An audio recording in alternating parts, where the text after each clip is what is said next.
बोलिए लाडली लाल की।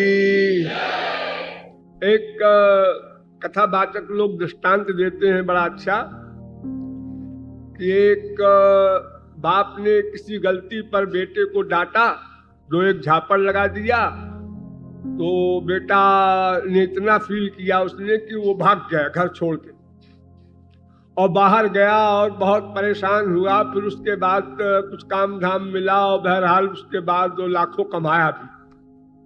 तो जो खूब कमा लिया, जवान हो गया, तो उसने कहा आप चलना चाहिए, हम बाप को बताना चाहते हैं कि हम भी कुछ बन सकते हैं। आपने घर से निकाल दिया तो इसका मतलब ये नहीं है कि हम कुछ हो ही नहीं सकते। इस रुआब में जा रहा था तो जिस अपनी कार से जा रहा था वो रास्ते में फेल हो गई, तो एक शहर में धर्मशाले में रुक गया कि कार बन जाएगी तो सवेरे चलेंगे। उसका बाप उसके प्यार में हाफ मैट की अवस्था में कभी रोए कभी चिल्लाए, अकेली संतान थी, आसक्ति बहुत थी। तो उसी धर्मशाला में वो भी आके ठहरा था, वो हाफ मैट बाप भी, और दोनों के कमरे अगल बगल। लेकिन बाप ये नहीं जानता कि ये मेरा बेटा है, बेटा ही नहीं जानता कि मेरा बाप है।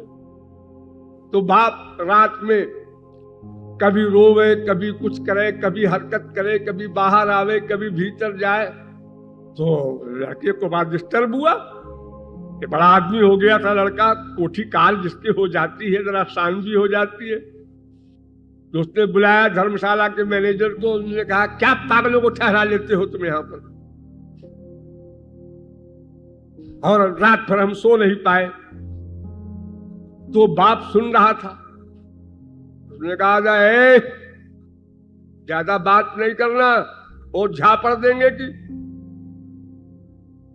अब दोनों में बातचीत बढ़ती जा रही है। इतने में उसके लड़के ने कहा, जानते हो मैं ठाकुर हूं। तो बाप ने कहा मैं भी ठाकुर हूं। हाँ, कुछ कुछ बात मिलने लगी। इसके बाद बात करते करते, गाली गलौज करते करते अपने बाप का नाम ले लिया उसने, लड़के ने। मैं उनका लड़का हूं जिन्होंने अपने बच्चे की परवाह नहीं की और झापड़ लगाकर घर से निकाल दिया था। आप बाप के दिमाग में आया, अरे ये तो मेरा ही बेटा है। अब उनकी आंखों में वो गुस्सा और लड़ाई झगड़े की बात खत्म होकर के प्यार आ गया। बच्चे को भी आश्चर्य हो रहा है कि ये पूरा पागल है, अभी तो लड़ रहा था, अब देखो बड़े प्यार से देख रहा है मुझको। फिर उसने जब बेटा कह के हाथ फैलाया तो लड़के ने कहा अजीब पागल आदमी है, अरे पता नहीं मुझको चिपटाने में कहीं काट खाए कुछ करे, पागल आदमी क्या भरोसा। तब बाप ने कहा कि बेटा मैं वही बदनसीब बाप हूं, उस गांव का रहने वाला, और तेरे लिए मैं पागल हो रहा हूं। अच्छा, आप दोनों मिलके एक हो गए। ठीक इसी प्रकार हम लोग अनादिकाल से भगवान से बहिर्मुख हैं, पीठ किए हुए हैं, भूले हुए हैं।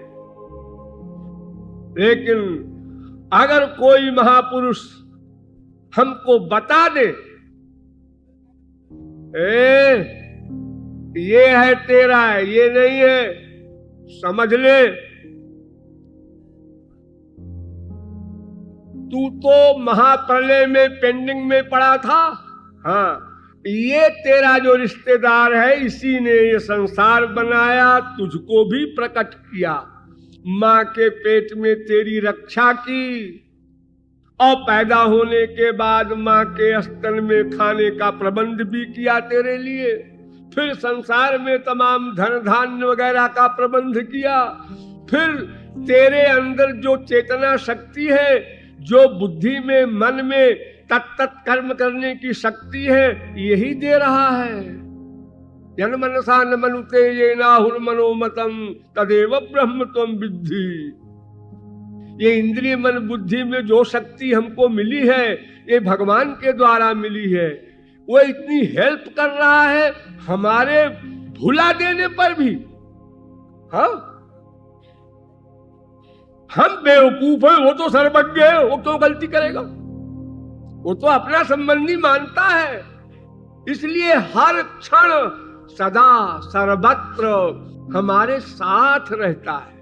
साथ